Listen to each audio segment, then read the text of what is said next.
Hello world, this is Shruti Pandey, and today I have with me yet another famous guest, and he is one of the sought out Scrum experts in the world, at least for me.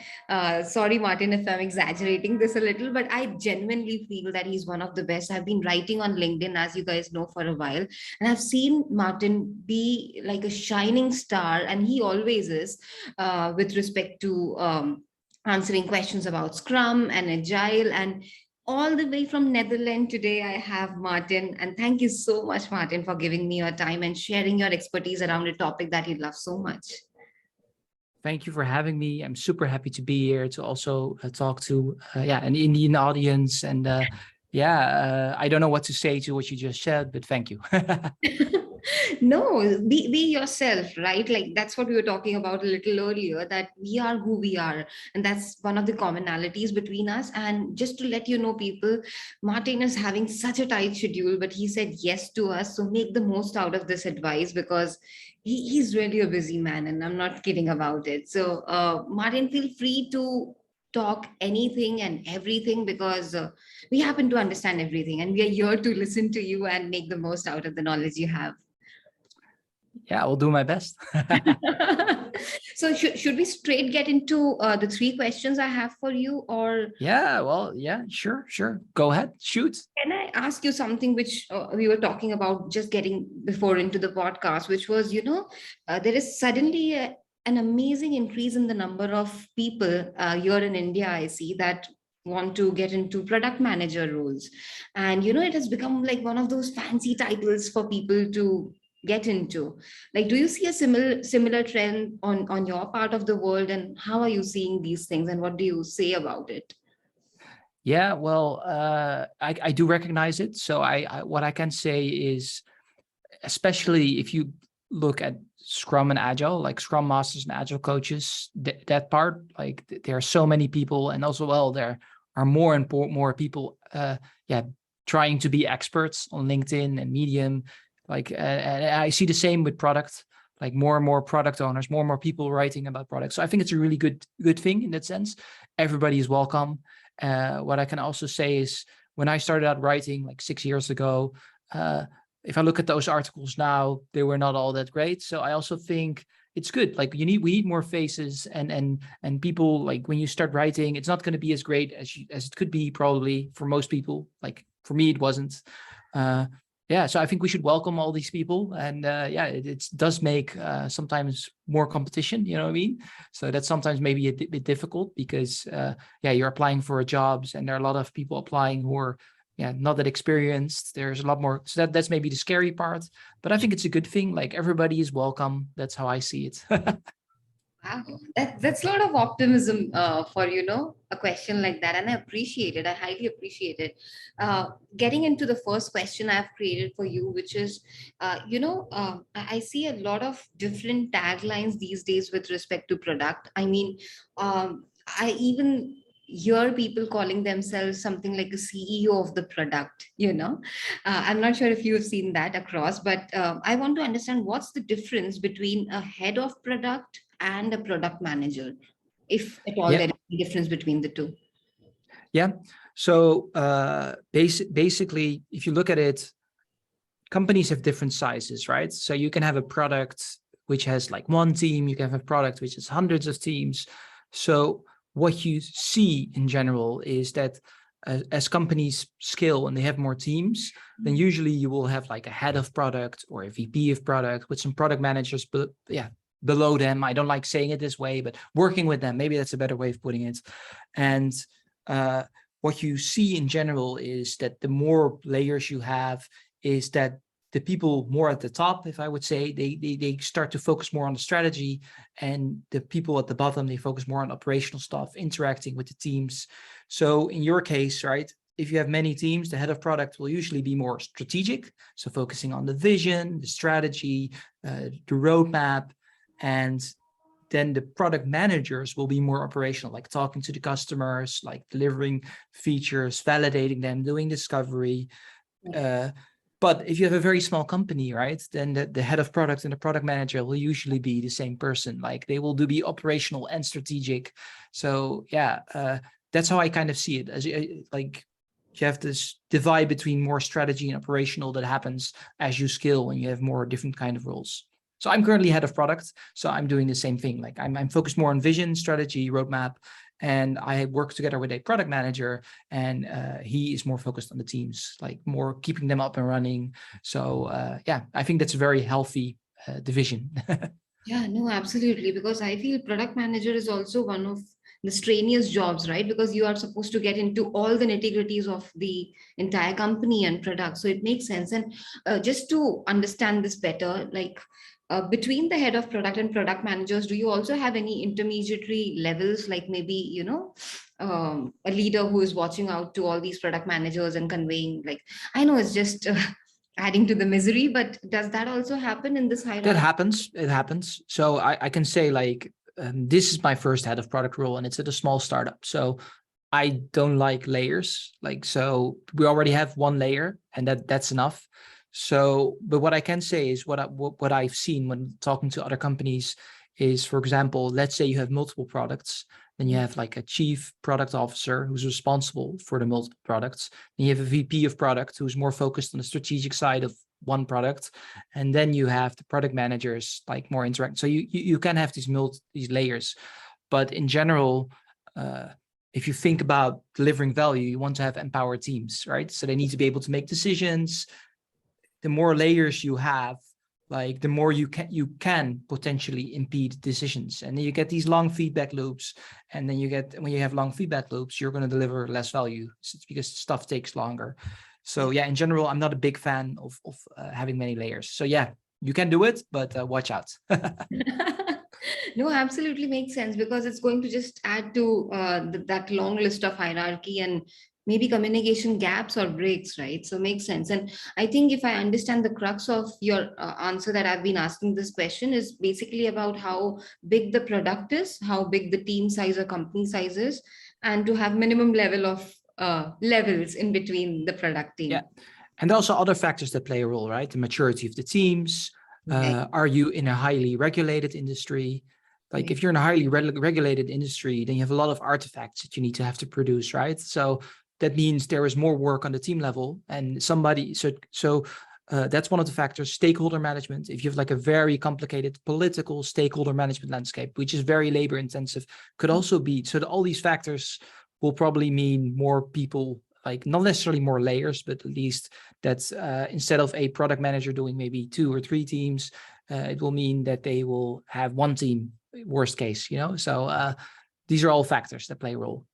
Yeah, that's actually dangerous on for them, right? Because every word they write is going to be monitored and scrutinized. So I can only understand the pressure that's put additionally on such sectors. Makes sense. Moving on to my second question, which is one of my favorite questions I've created for you, which is very simple, but yet simple things are what is most complicated in the world, and people don't understand it. So can you help us understand the classic difference between Agile and Scrum? Yeah, so that's a very, very difficult and interesting question. So uh, let me paint a picture, because I think a lot of people, when they talk about Scrum and Agile, like there are all these they have these opinions. So let's start with the facts. So the fact is Scrum is older than Agile. Like that's one of the facts. That's just a fact. So that's already is surprising for many people. So in so this group of older, mostly white men, right, that went skiing in the US, they came up with the Agile Manifesto. And they were basically summarizing what their different approaches had in common. So there were people that were representing Scrum, XP, Crystals, all these different approaches. And that's what the Agile Manifesto did. They were kind of like going like, what is the heart, like what is the summary of what all these different frameworks had in common? And what's now very interesting is, so this was in 2001, right? So it's like 20 years ago. And Right. now people are kind of saying like, yeah, the Agile Manifesto, that's what you should be following, right? And I believe that they are missing the point, because Scrum is agile in spirit.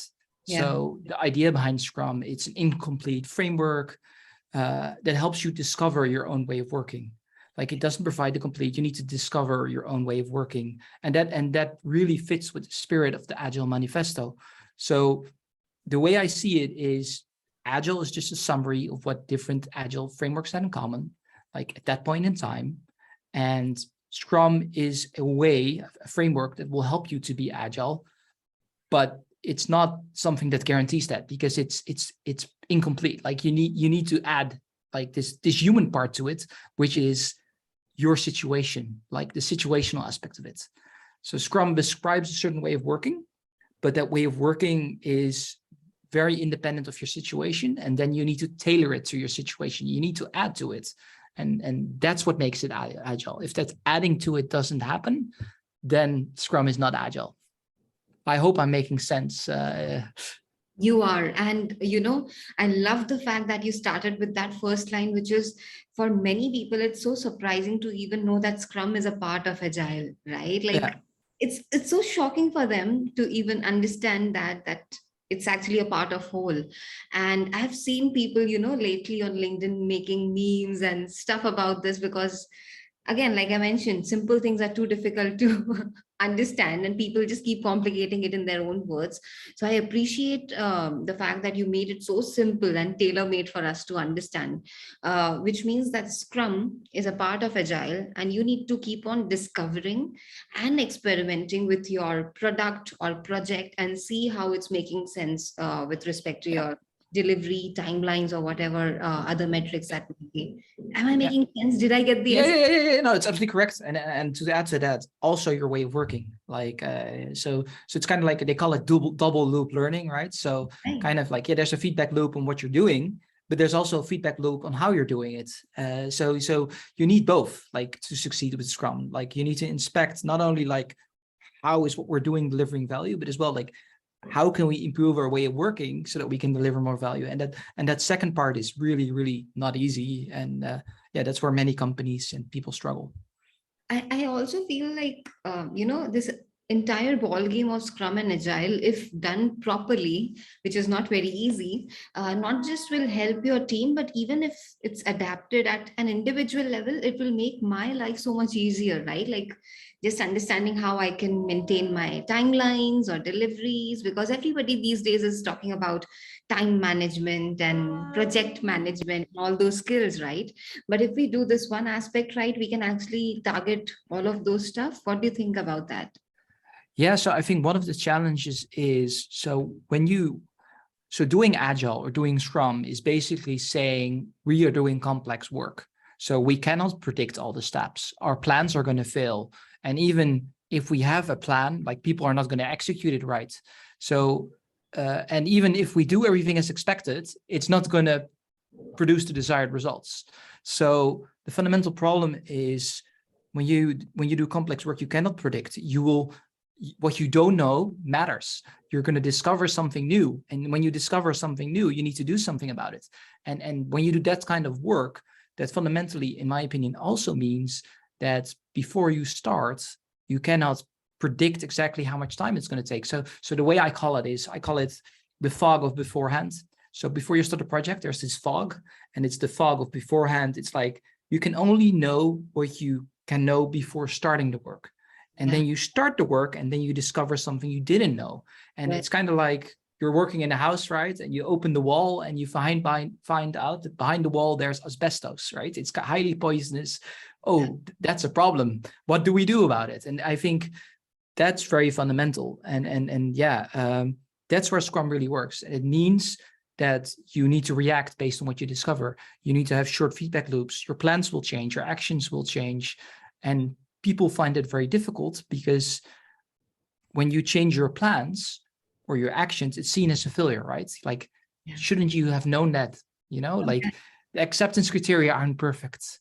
Like, you missed something. And I think the fundamental nature is, unlike school, right, where you have a book and they give you a book, you can get 100%. Yeah. If you do complex work, you're going to fail. You're going to make mistakes. You're going to do stuff wrong. You're going to find out new things.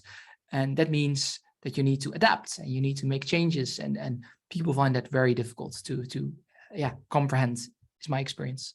This is so beautiful, because you slightly touched on the point that we as humans will be humans, and we are a little scared, or skeptical about change. And I understand you reminded me of a couple of things, like, when we have stakeholders looking up to us and they're like, oh, you should have already known about this, in spite of us targeting or letting them know that, okay, we see these things in the hindsight. So, and also you reminded me of my experiences where I have worked in agile setups in a couple of companies as a developer or tester or automation person, and every one of them had their own definition of agile, and I'm talking about 2011 and all those times. So all those years until 2016, I sometimes used to find it difficult to understand that it's agile. Why is it so different in every company? But it's, it all makes sense because not the same team, or teams in the same organization are going to follow the same approach, because it depends upon the complexity of the product and project, and things can vary. And I remember I had even attended a training, like my manager was asking the entire team to get into an agile training. We learned something, and when we came back to the project, we were like, okay, we're still doing differently. What's going on? So yeah, it's like you can't fit all. There is a framework, there are things told to us, but you have to experiment, and it's going to Yeah. be changing. Yeah, and I think you're really, yeah, you're spot on. And what's also very interesting is, so what makes it very difficult is our natural response when we don't know enough Yeah. is actually to go into a meeting room, right? To talk more, to do more investigation. And the problem is that that's actually an anti-pattern, because when there's stuff you don't know, right? You can imagine all you want, but you're going to be introducing a new fog, which I call the fog of speculation. Like, so all these things that you think are probably going to happen, but they're not going to happen. And then you're anchoring your plans in your imagination, in your fantasy.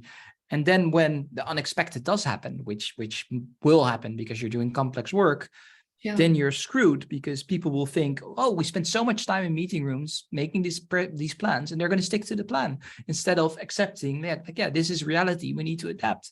So that's, I think, is the second, like, the other problem. Like, you just need to accept you cannot know everything, and you need to react to what you discover, and you need to spend less time planning and more time doing and discovering, and that's very difficult. Absolutely, absolutely makes sense. Which brings me to my final question for you, which is any advice you would have to people following Agile these days? Any advice? So what I think is really important is, there's a lot of dogma in the community, right? So in Scrum, there's a lot of dogma, like you have to do Scrum this way or else it doesn't work. What I think is really important is that we put at the center, why are we doing Scrum? Why are we doing Agile? And for me, if you would say, what is Agile about in one word, it's learning. Like, it's about learning. And that's what we should be focusing on, like discovering, like, what does our customer need? Like, how do we deliver more value? That should be at the forefront. And what I very often see, and that's probably because people lack experience, is that they come in and they focus on Scrum or they focus on Safe. But let's get, like, the most important thing is, are we building something that's going to make a difference for our customers? And can we capture that value? Like, can we also capture the value that we make for the customer some way? And that should be at the foundation of everything we do. And then Scrum and Agile will provide you short feedback loops.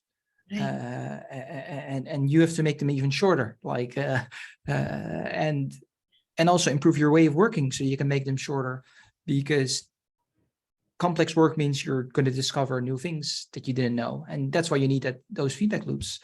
And yeah, that's the essence. And that's what people, I believe, should be focusing on, like having these short feedback loops with empowered teams.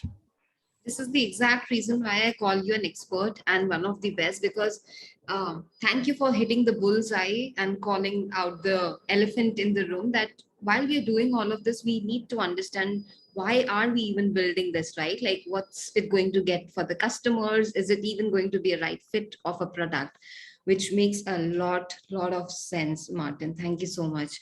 And before we wrap up this conversation, which I don't feel like wrapping up, but I think every good thing comes to an end. Do you have any parting thoughts before we wrap up this conversation?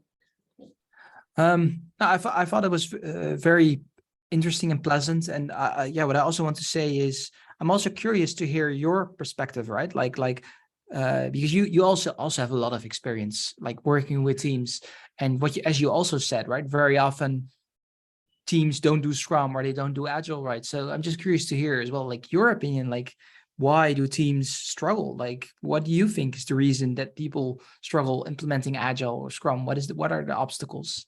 Ah, okay. Wow. So we are not going to end at all. We need some time. We need some more time. And I'm going to wholeheartedly answer this because you've asked me my experience, and probably it will take a little time, but I'll try to be as concise as possible. So, like I said, since 2011, I've been working with different companies, and I think it also depends on if you're working with a MNC or a bank or a startup, because that also brings a little bit of their flavors, to the way they'll be getting into agile. And I remember that there came a point around 2015 where I was like, people in the company were just doing a stand-up call and would call it a scrum or an agile, and it would hurt my sentiments so badly because I was like, just having a stand-up call doesn't define that you're doing scrum at all. It was more of a I think one of the project delivery kind of a thing where people are trying to understand, oh, is XYZ even working, or is ABC working on something or not. It wasn't about delivering things in a scrum way or agile way. And that hurts me even more because you are absolutely crushing the essence of agile in doing so. And correct me if I'm wrong, because I was still struggling my way up the ladder, and I used to feel, okay, if I don't know something as an expert, I still know what's right from wrong, right? Yeah. So that was one of the things. And again, like I mentioned it, MNCs, I remember we used to have these bi-weekly regression cycles, and more than regressing the software, it was regression on the humans. If you understand that, it was like regressing us under strict timelines. So you're like, okay, it doesn't matter if I come early in the morning, doesn't matter if I stay late till night. This is still, I'm sorry, screwed up. So yeah, there have been those days also. But I actually thank all those experience. In my early days, when many people here in India weren't really getting into agile and scrum, and I got that chance to understand, because like I was telling earlier, that if these things implemented at an individual level also, it just shapes up the technologist you will become in the future. So I'm very grateful for all those guinea piggy experiences on me. I'm so happy. And so what stood out for me is in this conversation is I really think you're spot on. Like it's all about the human aspect, right? How do you put the humans, like the empowered teams at the center? And I think that's what makes it so difficult, because you have the environment, the stakeholders, and they all have their different mindsets, their different way of thinking. And that's the essence. And what's interesting is, so Scrum calls it self-managing or self-organizing. In the product management world, they call it empowered teams. Like I think more and more Stand-up people. calls. Or Sorry? stand-up calls, because they are like, if we'll sit, we'll take more time, but even standing, we take hours. So it doesn't matter. And then you're like, okay, my legs are hurting. So Yeah, stand-up yeah, calls. yeah. And I think that's the essence. Like, how do you get the people to make decisions and empower them, and yeah, so that they can learn and discover and not like follow the plan because we came up with it a while back and we thought it was great. Absolutely. Absolutely. Does my answer give you any insight about my experience with Scrum and Yeah, absolutely. Yeah, it's very how do you say, familiar. I would kind of call it like zombie scrum, like going through the motions, like with just doing it without really understanding why. Like that's how I started out too. So it's very recognizable. Yeah, I mean, to give a very small analogy and just stop my sharing experience here, is like, they'll be welcoming you to sit in a roller coaster, and you just never know when it will be started or when they'll just push it and how it goes. So you're like, okay, I'll have my time of life during the ride. Yeah, it's like I think it's a really good analogy, like a crazy roller coaster. You don't know when it begins and where it ends. Absolutely. And thank you for being such a gracious guest, to ask me my experiences. I didn't expect that, but thank you so much. And in fact, your entire conversation kept reminding me of my experiences and validating some of those and not validating some of those, like things we do it the right or wrong ways. But it made a lot of sense for me and difference to me. And I hope it makes for the audiences as well. Yeah, me too. So thank you for having me. It was a pleasure. And yeah, I hope people will enjoy. Thank you so much. Thank you so much, Martin.